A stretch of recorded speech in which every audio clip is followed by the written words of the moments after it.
Hello बच्चों, कैसे हैं आप सभी। आई होप आप सभी अच्छे होंगे, स्वस्थ होंगे और अपनी पढ़ाई को जारी रख पा रहे होंगे। आपके पढ़ाई के क्रम में आज हम फिर से हाजिर हुए हैं आपके लिए मैथ का चैप्टर 1 लेकर, जिसका नाम है वास्तविक संख्या। कुल 4 नंबर का ये हमारा चैप्टर है।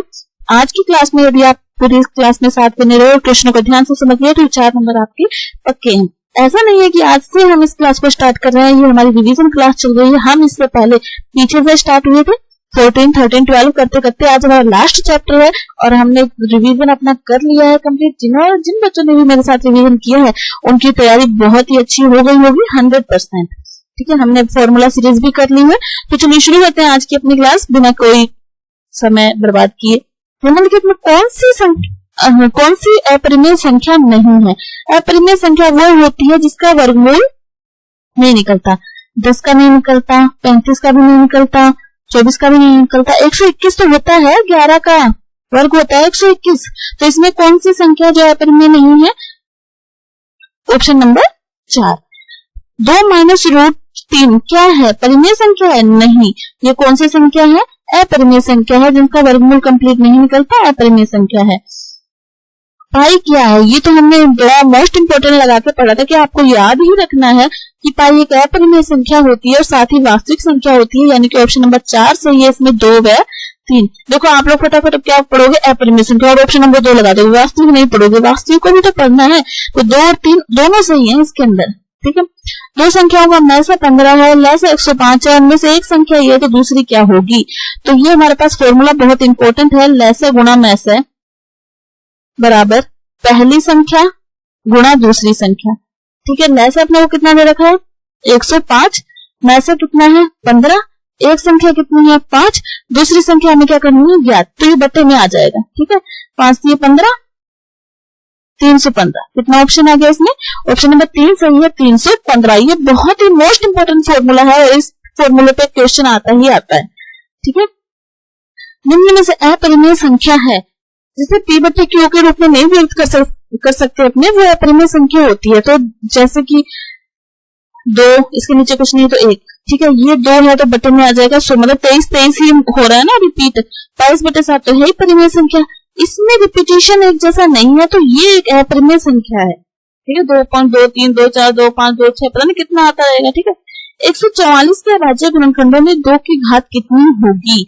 144 के अभाज्य गुणनखंड करने आते हैं। 144 में हमने 2 का भाग दिया, 2 7 14, 2 दूनी 4, फिर 2 का दिया 36, फिर 2 का दिया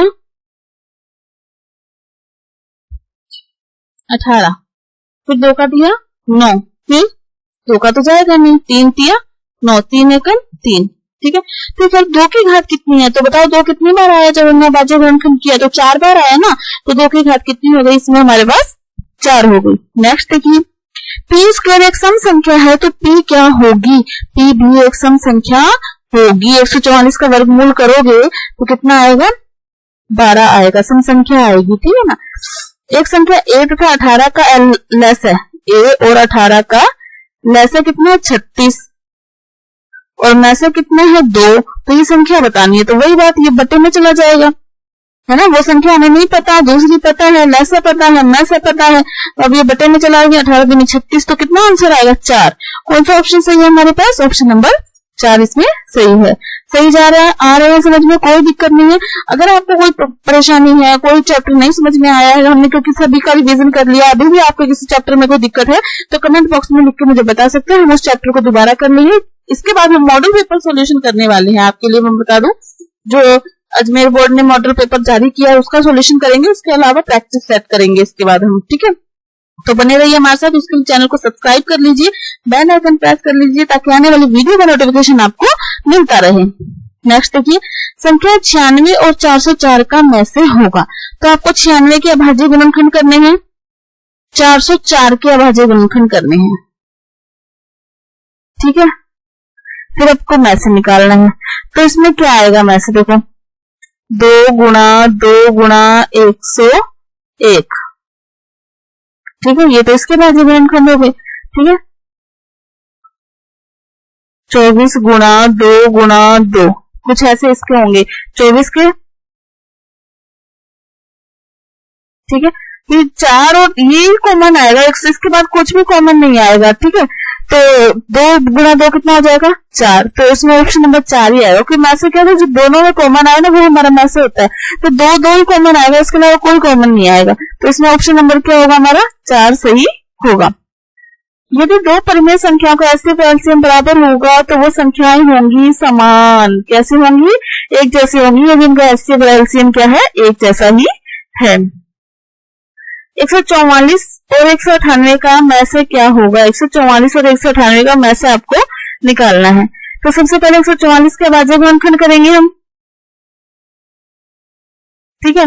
कैसे करेंगे? 2 7 14, 2 3 4, फिर 2 आएगा 36, फिर 2 आएगा 18, फिर 2 आएगा 9, फिर 3 का देंगे 3, फिर 3 का देंगे 1, ठीक है। ऐसे ही 198 की करेंगे हम। सबसे पहले 2 का भाग जाएगा, 2 9 18, 2 9 18, फिर 3 का जाएगा, फिर 3 का जाएगा, फिर 11 का जाएगा। तो इन दोनों में से कॉमन तो एक तो 2 आ रहा है, दोनों में एक 3 आ रहा है और फिर 3 आ रहा है, मतलब 3 इसमें भी है, 3 यहाँ भी है, 3 यहाँ भी है, 3 यहाँ भी है और 2 यहाँ भी है, 2 यहाँ भी है, यही जोड़ी बन रही है। तो 3 3 9 9 2 18, क्या ऑप्शन आएगा इसमें? ऑप्शन नंबर 1 सही होगा, 18। जोड़े बना के निकालना है मैसेज, ठीक है। 156 के अभाज्य गुणनखंड लिखिए। 156 के अभाज्य गुणनखंड करेंगे तो ये बनेंगे 2 की घात 2, 3 की घात 1, 13 की घात 1, ठीक है। आप इस तरह से आराम से कर सकते हैं अभाज्य गुणनखंड 156 के। तो 2 का भाग देंगे, 2 7 14, 2 8 16, फिर 2 का भाग देंगे, 2 3 6, 2 9 18, फिर 3 का देंगे, 3 एकम 3, 3 3 9, फिर 13 का देंगे, 13 एकम 13, हो गया। 2 की घात 2, 3 की घात 1, 13 की घात 1, ठीक है। कोई कंफ्यूजन? चले नेक्स्ट क्वेश्चन को देखते हैं। 2 परिमेय संख्याओं के बीच में कितनी परिमेय संख्याएं होती हैं? 2 परिमेय संख्याओं के बीच में अनंत परिमेय संख्याएं होती हैं, ठीक है। ये बात आपको याद रखनी है, गलत नहीं करना है, बिल्कुल भी याद रखनी है ये बातें, तभी ये छोटे छोटे क्वेश्चन आपके लिए लेके आएंगे। आप कंफ्यूज हो जाते हैं कि 2 परिमेय संख्याओं के बीच में कितनी होती है, 1 होती है, 0 होती है, अनंत होती है। तो भाई अनंत होती है, ठीक है। 2 संख्या ए और बी का एचसीएफ क्या होगा? ए और बी का एचसीएफ क्या होगा? जब दोनों में कुछ भी एक जैसी नहीं है, ये ए है ये बी है, दोनों में कुछ भी एक जैसा नहीं है, तो जब कुछ भी एक जैसा नहीं होता है तो में से एक होता है। क्या होता है? में से एक होता है। देखो है ना कंफ्यूजन वाला, इजी सा क्वेश्चन है लेकिन आप लोग वहां पर कंफ्यूज हो जाओगे, ठीक है। तो कितना होता है? एक। यदि आपने एक बार इस क्वेश्चन को समझ लिया तो 100% आप एग्जाम में इस क्वेश्चन को कर लेंगे। तो हमारी रिवीजन सीरीज कंप्लीट हो चुकी है, अब हमारी मॉडल पेपर सीरीज शुरू होने वाली है। तो उसके लिए चैनल को सब्सक्राइब कर लीजिए, वीडियो को लाइक कर दीजिए, बेल आइकन प्रेस कर लीजिए ताकि आने वाली वीडियो का नोटिफिकेशन मिलता रहे। और हाँ, हमने कंप्लीट बुक के सारे फॉर्मूले एक ही क्लास के अंदर भी कंप्लीट किए हैं, वो आपके लिए एक अच्छा रिवीजन साबित हो सकती है। तो आपको जरूर प्लेलिस्ट में जाकर उस वीडियो को, उस क्लास को देखना चाहिए। तो मिलते हैं नेक्स्ट क्लास में, तब तक पढ़ते रहिए, खुश रहिए, धन्यवाद।